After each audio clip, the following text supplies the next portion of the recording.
It probably doesn't start the way you're expecting, but yeah, everyone has a story. Mine starts, well, in this particular story, 3 years ago. But my boxing coach said to me, do you fancy having a white-collar boxing match? For those that don't know, white-collar just means you haven't got a card, you're not amateur, you're not professional, but you're taught how to box, and then you're matched with someone else in the same position in a proper boxing match. It's a proper show. So I thought, and I kind of oscillated between imagining myself, arms aloft, being held forward in victory, and completely shitting myself. And that oscillation continued for the whole training camp, if you like. But I said yes. Boxing wasn't entirely new to me, so I've been going to the boxing gym for about 8 years, doing pad work, bag work, for fitness, and that was it. So I'd seen people sparring, and I kind of had a flavour of what it was about. So I said yes, and the next thing was to start sparring. And I don't know, has anyone sparred in here? Has anyone boxed? Contact? Okay. So you'll know, it's lots of female hands, which is great to see. You'll know what it's like then. It's absolutely horrific to start with. You go into the ring, you've got a head guard on, gum shield, and that's about it for protection, and a bit of basic instruction in boxing. And you just have to start taking the shots. So to start with, like I say, it's horrific. You're getting uppercutted, hooks around the side of the head, full in the nose. My nose was absolutely leaking blood for the first few weeks. But you get used to it. You start to get a little bit more comfortable in this position of sparring. And a few weeks passed, and the training came on, and there was lots of, will we get a sparring partner or not that week, because it's quite difficult to find people I could spar with. And to give you a bit of a picture of the gym, it's about this big. It's got a brickwork archway. It's a classic under the arches boxing gym. It's dripping in sweat and endorphins. Is little old fellas shuffling around, partially blinded from boxing, ex-professional boxers. But it's a great environment. There's loads of laughs in there. It's a really high-octane atmosphere to be in. The day came when the boxing match was due to be, and I'd been matched with someone. I'd been warned, apparently she can bang. Are you up for it? And I thought, well, I reckon I can bang as well, so yeah, go on. I was given tickets, and the postcode on the tickets were, SE something or other. So we got in the car, me and my entourage were about 5 others, and we go to the sat-nav said, right, you're at your destination. I look out, we're at Kennington Tube. So the first cock-up of the day is that there's a wrong postcode on the tickets. So me, my entourage, and all my friends, about 30 people who are coming to watch, are also heading for this postcode. So I tried to stay calm. We got in touch with the promoter who wasn't answering his phone, and eventually I got a call back with the correct postcode. So then we hot-tail it to this school, which is not what I was expecting. Normally these things are in nightclubs, round 3 2-minute rounds, and we're absolutely going for it again. Absolutely no holds barred. And at the end of that, I'm pretty sure I've done enough. So we're brought together, the referee's in the middle, and I'm standing there winking at my entourage, waiting for the hand to be lifted. And sure enough, referee lifts the hand, and then I look across and he's lifting her hand as well. It's only a draw after all that. So it was an incredibly exciting thing to be a part of. But why am I telling you about this? 2 reasons. One, I think boxing is very similar to starting your own business in a way, to becoming an entrepreneur. So to start, you may be comfortable doing something, whether it's baking or fitness, something that you do a lot, or you maybe do it as a hobby and you're trying to turn it into a business. And that was what I was doing. I was going to the gym, I was doing bag work and fitness stuff. I'm really comfortable with that. But at some point, you need, if you're going to start your own business, be an entrepreneur, you need to move away from what you're comfortable doing into something that you're really uncomfortable doing. And that's why I think there's a real parallel between this particular story and what I did as a business, which I'll come to, and what you guys are probably in the process of doing. To start with, you have to get outside your comfort zone, don't you? Maybe you're very, very good at what you do, but you're not so good at the sales or the marketing or the administration. For me in my business, what I'm less comfortable doing still, the discomfort zone for me is delegating and managing. So I have to let go of that arrogant idea that if someone else does it, it may not be to the same standard. It may not be, but there's good enough. You'll take knocks, you'll get shots full in the face that you really wish you hadn't taken, and I guess that's just business. It's a constant struggle. You've got to keep your guard up, you've got to defend, you've got to make sure you're throwing shots as well, so you've got to be looking after your existing client base at the same time as winning new clients. I think there's loads and loads of parallels. But bottom line is, you've got to do something that you're not comfortable doing if you want to grow as a business owner. And I think that's really important. Does that resonate with anyone? Yeah. The second thing I think is a really important lesson is that in order to develop resilience, whether it's spiritual, emotional, mental or physical resilience, sport is a really great way of getting into your discomfort zone. And I think when you're comfortable operating, just not all the time of course, but intermittently getting into that comfort zone, you just become a stronger person, and those skills and that strength and resilience can be taken into all the other aspects of your life, including business. So I would kind of urge you to think about how often you do that. You know, do you do anything that really takes you into your discomfort zone? Sport's an excellent way of doing it.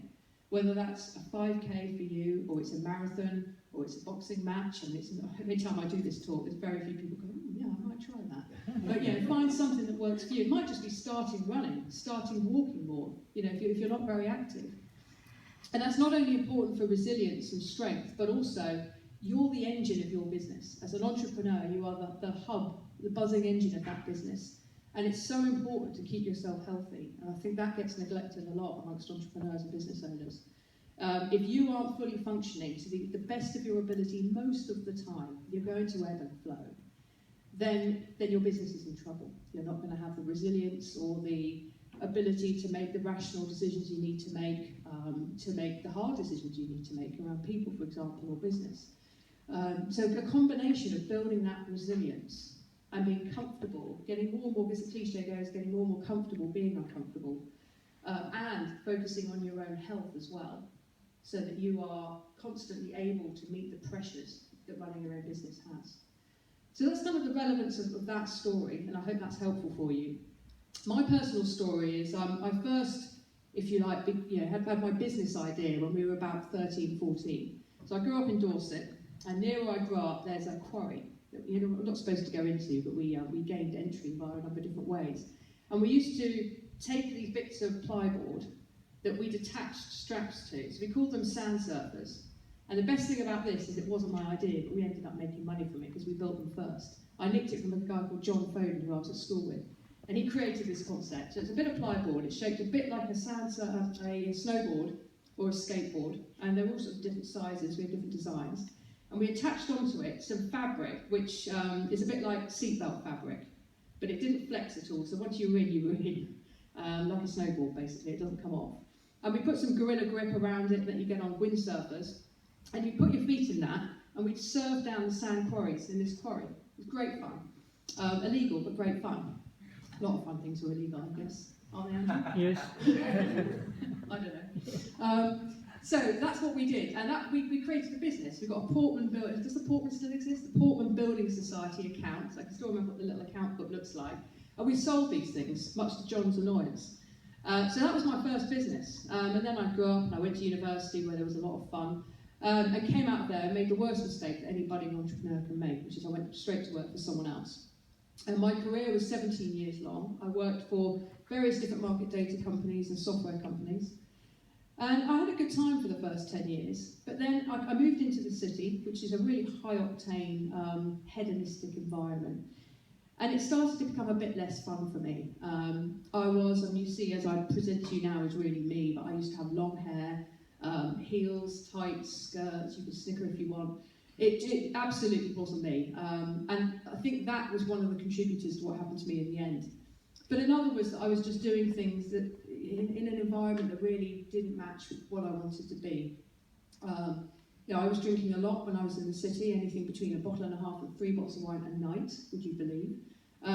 Which is a phenomenal amount of alcohol by anyone's standard, and was unsustainable in the end. And that partly, I think, was driven by unfulfillment. So going from corporate life into this corporate city life was okay for a while, but after a while it started to take its toll.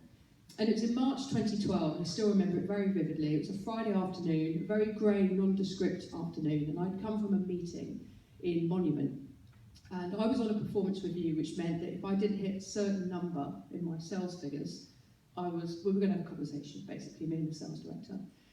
And I had a lot riding on this deal, so I went to the meeting on the Friday, where the deal was that this company I was meeting were building a system that required my data to be fed into it. And when I got to the meeting, my contact there told me that the deal was off. He'd lost the business with his client and therefore had no need of my data. So I knew straight away that the game was up for me. I wasn't going to be able to pull any number out of the bag to meet this sales target. So as I left the meeting and I walked across London Bridge and the wind was buffeting me from every direction, it was a very grey, miserable afternoon, I just thought, you know what, I'm done with this. I'm done with this career. And by the time I got on the train and got home, about 45 minutes later, I looked myself in the mirror and thought, you know, chronically abusing alcohol, about 3.5 stone overweight, and burnt out, basically. So I resigned that Sunday, 2 days after I'd got back from that meeting, and by Friday, I was unemployed. The resignation was accepted, and I was put on gardening leave, and that was me done, my city career. So I took a few weeks to rest and recover, and then thought, what do I really want to do? And it was 3 things. I wanted to run my own business. I wanted to do something that was predicated around health and fitness, so something that would allow me to have a healthy lifestyle, not mixing with people who glorified alcohol consumption, and by this point I've given up alcohol, by the way. And the third thing was something that meaningfully helped other people. So not just selling market data, it has a meaning, I mean the system's got to be stuffed with data from somewhere, but there's certainly no sense of authenticity about that. So I retrained as a personal trainer, which is an alarmingly short 6-week course. And then people trust you with everything to do with their health and fitness. You can literally tell them to perch on the edge of there, and they'll do it. So you've got to have a lot of responsibility and further your knowledge all the time. And I started out winning clients for £25 an hour, and I'd meet you at 6 in the morning, 8:30 at night, any hour you wanted in between. And I did that for about a year before I thought, I'm just burning out for a fraction of the cost.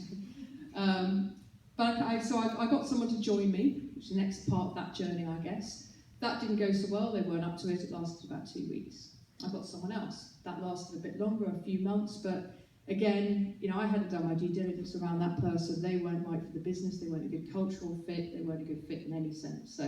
So I got rid of him.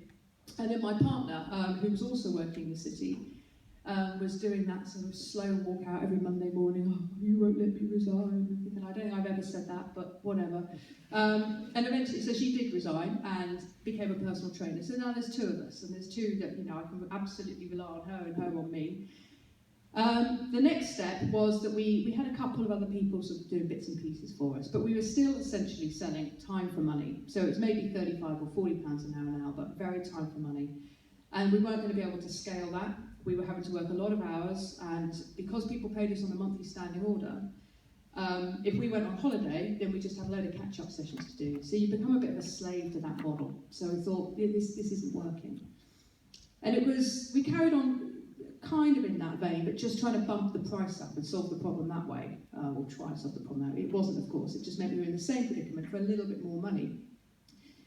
And the turning point for us was when I came to the accelerator in March, 18 months ago. 2 years ago. And I came to the Brand Accelerator, which at that point was in Blackfriars. And I remember sitting there and I watched it all unfold, and I was still thinking, I don't know, it's laughable now. I don't know if it's going to help business, you know, will it help me? Is it the right thing to do? Is it the right bit of money? And all these things that you probably went through when you were considering Threshold. But I went to the discovery session with Dan afterwards, and it was a fairly easy decision at that point. Yeah, okay, let's go for this. So we were still selling time for money then. There were maybe 3 or 4 of us doing that. I was still personally doing maybe 30, 25, 30 hours a week of time for money. We didn't have any products. If we weren't in front of you, we couldn't bill you. We were still very reliant on the 2 subcontractors we had. In other words, if they left, 50% of the revenue would just disappear. Literally at the end of the month it would be gone, so we'd be half what we were worth before. And the KPI process was absolutely transformational for our business, and I will say that, you know, not just because I'm up here holding a mic, I say it to anyone that's interested. It's absolutely transformational if you embrace every aspect of it. And I didn't embrace every aspect of it as Andrew delivered it. You know, it takes a little while to sink in, but completely transformational for us, and I'll explain to you how. So we understood immediately that we needed to change how we were pitching, because that's the first part of the 5 Ps. I used to say, well, I'm a personal trainer, or something of that sort, which absolutely puts people to sleep. It's, you know, and it also puts me down there with everybody else who identifies as a personal trainer. They sell time for money, they have to work all sorts of long hours, and it's very commoditised now. So what we say now is I help busy professionals to get more energy by removing the guesswork around their health. That's what I do, that's what Bodyshot does. So we worked on the pitch. Now that's the pitch we have now. The first one was personal trainer, they're quite different. One is what do you do, and the other is what do you do for me, when I ask you what do you do.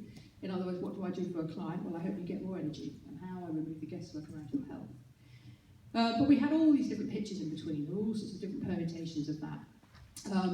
The one we have now, I think, is the best pitch because it talks about what I deliver for a client rather than how I do it. So that was one thing that we changed. Almost immediately that the publish day started, I started on my book, Rise and Shine, Recover from Burnout and Get Back to Your Best. Obviously based on my experiences. That took me 3 or 4 months to write. I just sat down and got on with it, and I'll put my hand up. You know, I had a degree in English literature, I love books, I enjoy reading, so if it had been, 30,000 words in 30 days? If it had been 30,000 mathematical conundrums in 30 days, I'd have been crap. But it wasn't, so it played to my strengths. But even if it doesn't play to your strengths, get that book written, or get 30 blogs written of 1,000 words each. The content is so critical. For a number of reasons. One, it gets the ideas out of your head onto paper, which was really important. You find that you realise what you know. Most people in the KPI-16 group that I was in thought, I'm not going to be able to fill a book with what I know, but you easily can.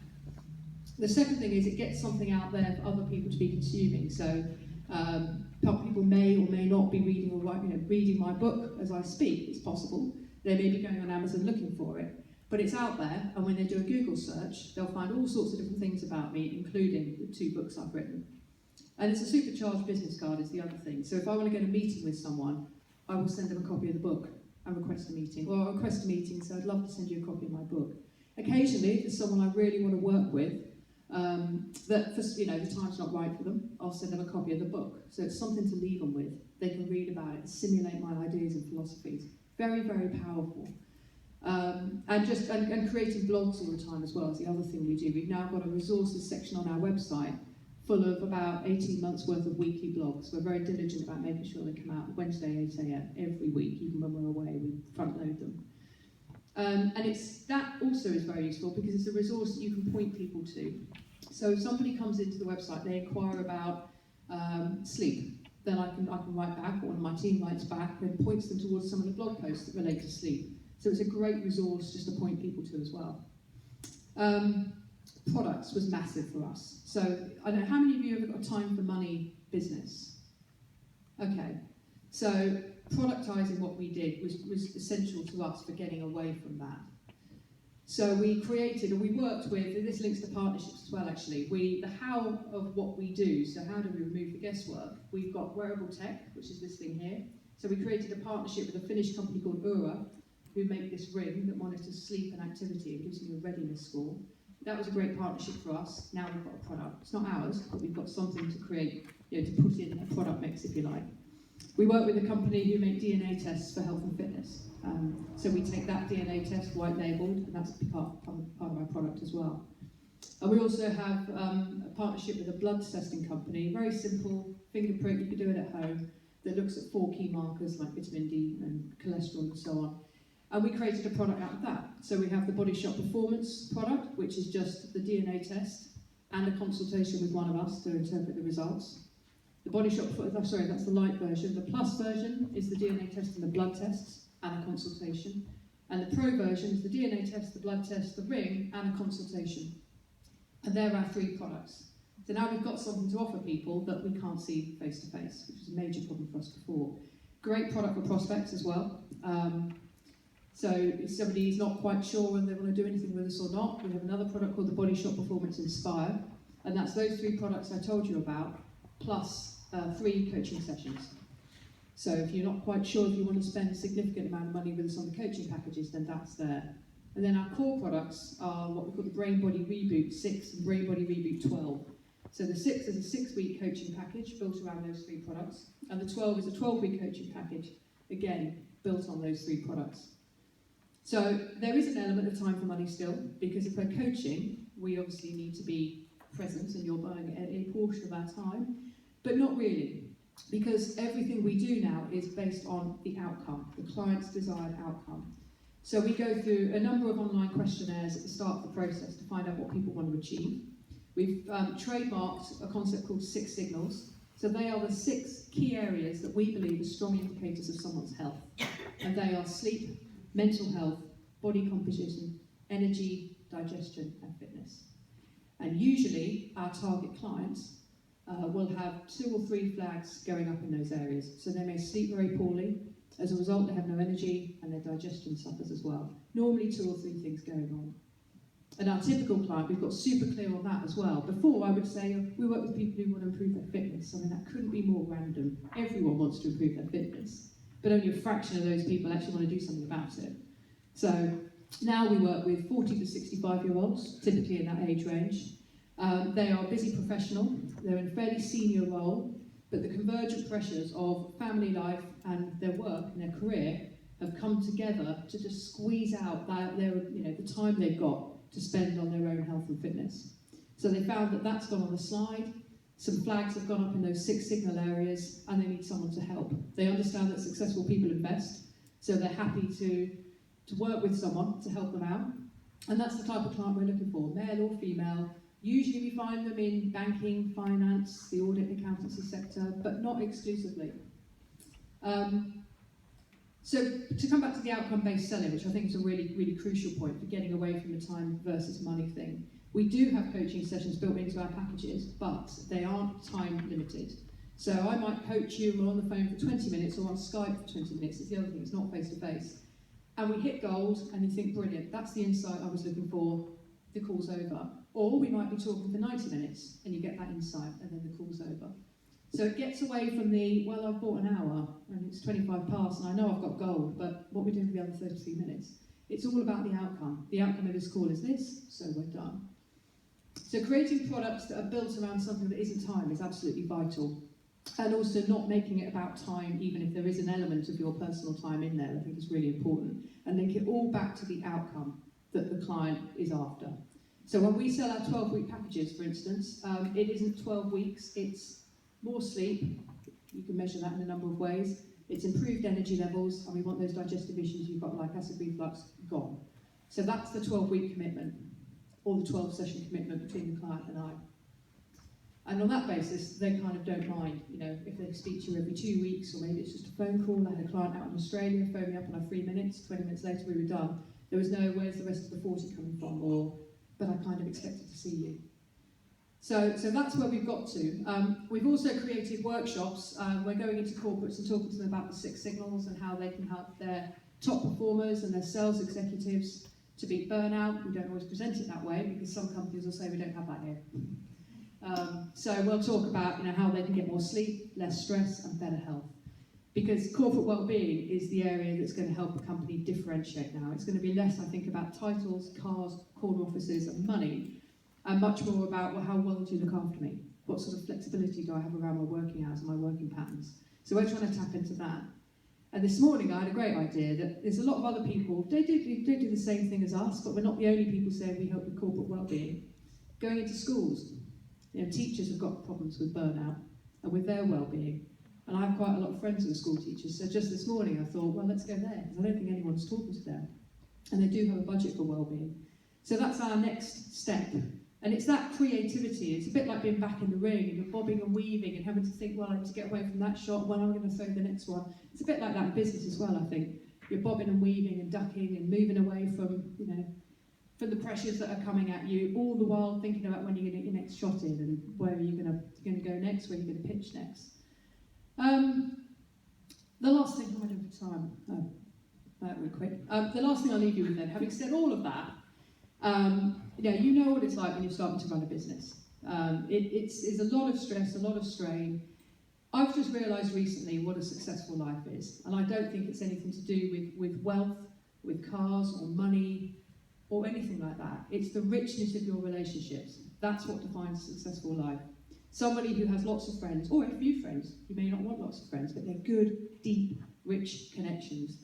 And that's what it's all about, isn't it? Love and connection. Thank you. Awesome.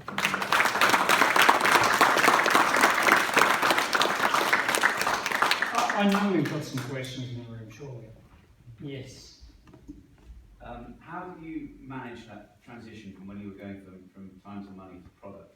Yeah. Did you have you got any golden nuggets or tips? Did you put time to money on the shelf, or Well, the outcome-based selling is the main one. So rather than it being buying an hour of your time, they're buying an outcome. So what is it? What do you do? Oh no, pressure. I work in hospitality and I try to help hotels to improve their customer experience. Okay, so you're selling a customer experience. Yeah. Yeah, well, that's it. That's what you're selling. Yeah. So rather than it's, I don't know. I mean, you could link to their customer satisfaction. You know, your remuneration could be linked to that. Is one thing. But tapping into what it is that they want their clients to be thinking and feeling, and then basing your packages around that, rather than you coming in and doing a 3-hour or a 2-hour, but linking it to their outcome. I think is the main thing. I don't know if that's helpful. Which means you've got to know what their outcome matters to them.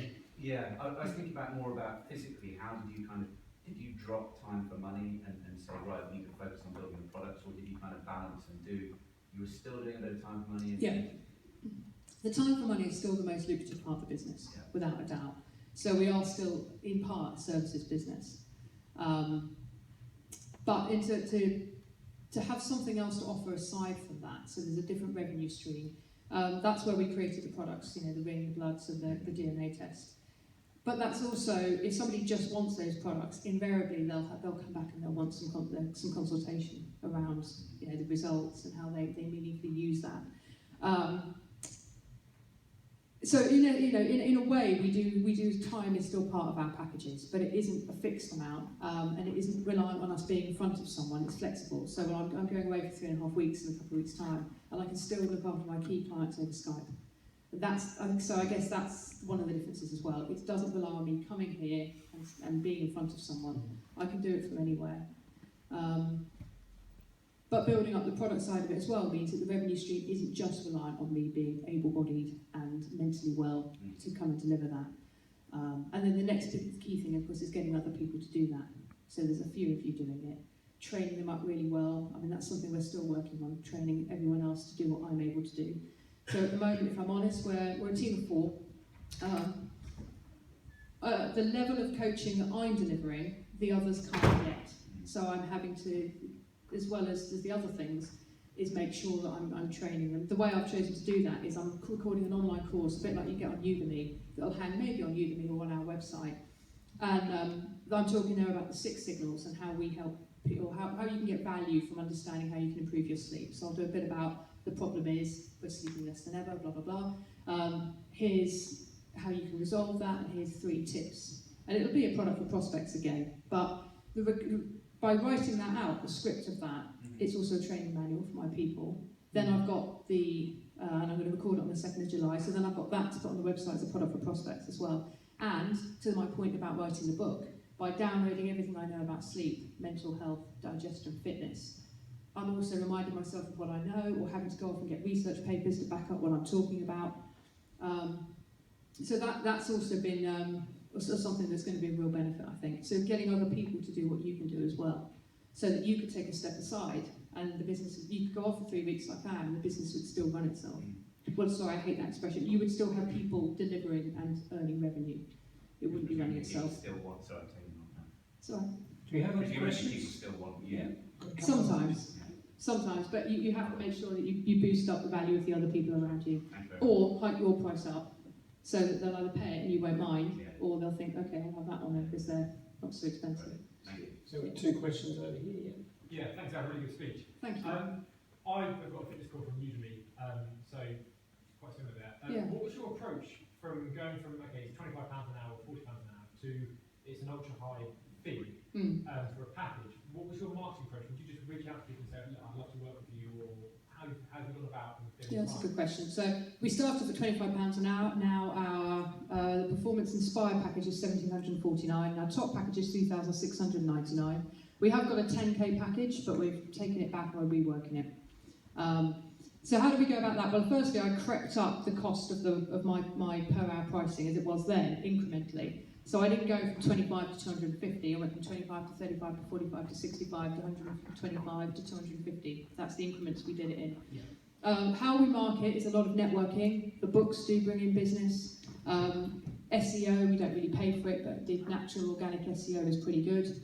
Partnerships, I'm still, have you spoken to Julia yet? Not yet. Okay, so well, you're in for a treat there, but I mean the partnerships is absolutely key, and I came to that quite late. But you know, if I want to try and win all of you as clients, we'll have a conversation with you, and then you, it'll take me, you know, and it's going to take forever. But if I form a partnership with someone that's already talking to all of you, to give you an example, we're talking to private members clubs who've got memberships full of busy professionals aged between 40 and 65. So we're trying to form partnerships with them. It might be me coming in and speaking, or it might be that we offer a promotion so that they can get a subsidised rate on our DNA-based product, for example. Another partnership is a charity, and I'm actually going to talk for nothing there, because that charity looks after, they have rooms full of about 20 CEOs of other charities. Charities is a very maligned industry, really. Patronised a little bit, they're under a lot of pressure, there's some distrust around charities, you know, does my donation go to admin fees? They're under a lot of pressure. So those CEOs are kind of our target market. So I'm going to form that partnership with this particular charity that looks after them, because it gets me in a room full of the right people. So we do a lot of that kind of marketing as well. Social media, I don't know how much we get from that, to be honest, but you have to be on it. I think you'll notice if you're not on it, perhaps as much as, I don't know, I listen to Gary Vaynerchuk going on about, social a lot. Maybe we're missing the boat on that, but yeah. Okay, thanks very much. Thank you. And we've got Lucky. Yeah, it sounds like you've got a lot of content out there, like blogs and things like that. Yeah. Do you write most of that, or do you get others to write that? Yeah, I still write them because I enjoy it. Yeah. I mean, you could argue an hour a week is not great use of my time, but I mean, it is because I often learn a bit while I'm writing the blog. I'm great, I like high level, but the more speaking events I've done, the more I've realised that you can't float around on the high level, because it only takes one of you to say, how do you know that?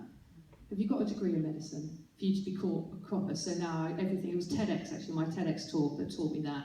You have to back everything up with research says, or a study by the National Institute of Health Research found. So in writing the blogs, you know, I pull in the research for it, so I've learned something and I've built up a research archive. I won't stop writing the blogs for a while because I enjoy it. Yeah. And I think it's important to have your own voice coming through. I can't imagine not doing it. We have guest bloggers though. When you get thumped in the face, Yes. what gets you back up again? What do you say to yourself? Oh, can I swear? You think, fucking hell, I'm going to get you back for that. That's what you think. It's such a weird experience. I mean, you do get used to it. It doesn't hurt as much. Your nose toughens up a bit. You can have your nose cauterised, but I didn't go that far. I know someone that did, which basically means it singed. The blood vessels don't bleed anymore. It's just an odd experience. But I mean, the main thing is you stop it happening by blocking. You block the punch. So if the jab's coming at you, you block it with this hand at the same time as throwing your jab back. So you're not supposed to get hit. That's the point of boxing. But inevitably you will. Blocking, ducking, moving your head, making yourself a difficult target, and you just get used to the feeling of it. Are you tempted? She is. She wants a punch right now. Over here, yeah. Hi. Fantastic story. Thank you. Writing the book, publishing. Did anyone told you that? Because I have like 16 years of experience, but some people said that you're not in the business for long, so you shouldn't write book. Did you had that kind of hesitation or something? No, I think it's crap. If you've got a good story, then you should tell it. Doesn't matter if you've been doing it a year. It's all valid. As long as you're not purporting to have more experience than you've got. But no, I don't think so at all. I think you might find your story and the point of the book and how it's going to help the readers. And no, don't let the lack of experience affect you at all. Business experience, clinical, yes. None of it. I mean, if it's not a great book, the market will tell you, right? Not many people will buy it and read it, but then you write another one or write it off. But no, don't anyone put you off. Leanne, we've got one more question over there. Last question. Hi. Hello. Nice talk. Thank you. How did you find what your customers want? And how did you make this into a package and price it? Right. In honesty, the pricing what do I want to charge for this? haven't really gone out and said, what would you pay for it? Because there's a lot of money in London. There's a huge amount of wealth in London. You can have packages of 40k and upwards a year for fitness programs, and someone, and you don't need many of those, someone will want them. And we don't have that, but we know, Andrew and I know people that do, who started in this room as well, charging what, 60 quid an hour? Yeah. So I kind of look for the gap in the market. So what isn't around at the moment?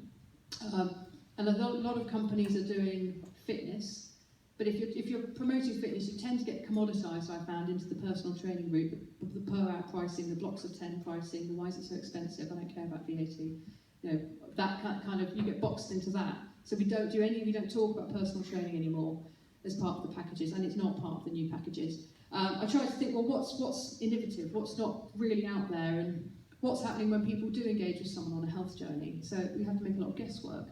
So let's take, you've got 3 of those 6 signals going on: sleep, energy, digestion. How do I know how well you sleep? How can I measure that? That's where the ring came from. How do I know what type of advice to give you around nutrition without guessing or trial and error? That's where the DNA test came from. The DNA test will tell you your basic requirement for vitamin D3, but how can I make a recommendation because I don't know how much you've got in you right now? That's where the blood test came from. So we kept it simple. I have overcomplicated it. I had a product called the Health MOT that tested just about everything. I mean, it was like the Dead Sea Scrolls, you can see the results, and people don't care. What are the fundamental things? In fact, they don't care about any of it. They care about the outcome. I just want more energy. Yeah, if you want to DNA test me, and I'll wear the ring, sure, but I just want more energy. So we paired that, in fact we got rid of that product. So we just have those 3 tools now that just give me insights into what's going on for you as an individual, so I can get you to your outcome quicker. That's how we created our products. We didn't really do a lot of market testing because I know there's a market for those things out there, because I'm reading all the time about burnout, lack of energy. And the pricing, I thought this is what I want to be charging. And I just tested the market. To the point about the book, just put something out there. You know, one of the KPI adages is prolific, not perfect, which is good for me because I like things to be perfect. But perfectionism is the death of all good things.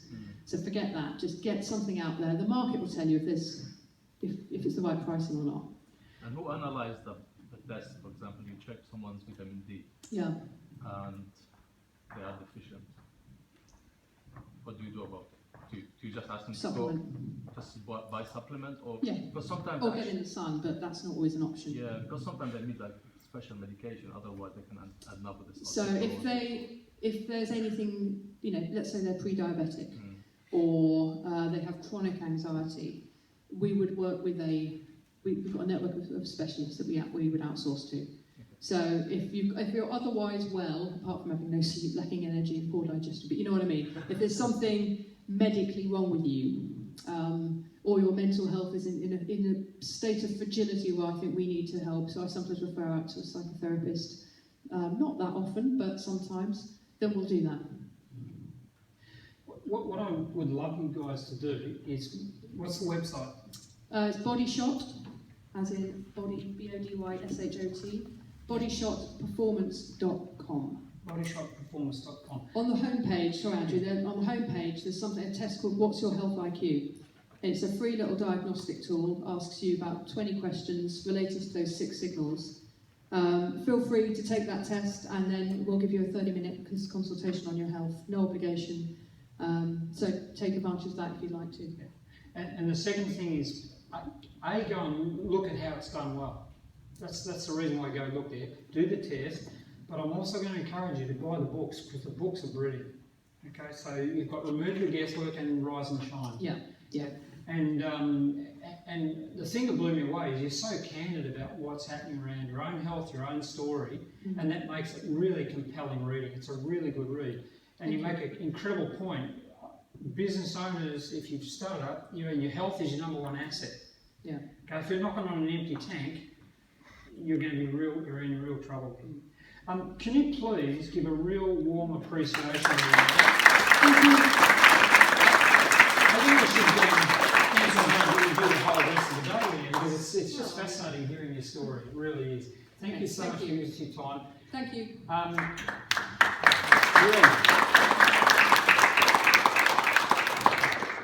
Was that good? Yeah. Yeah, brilliant.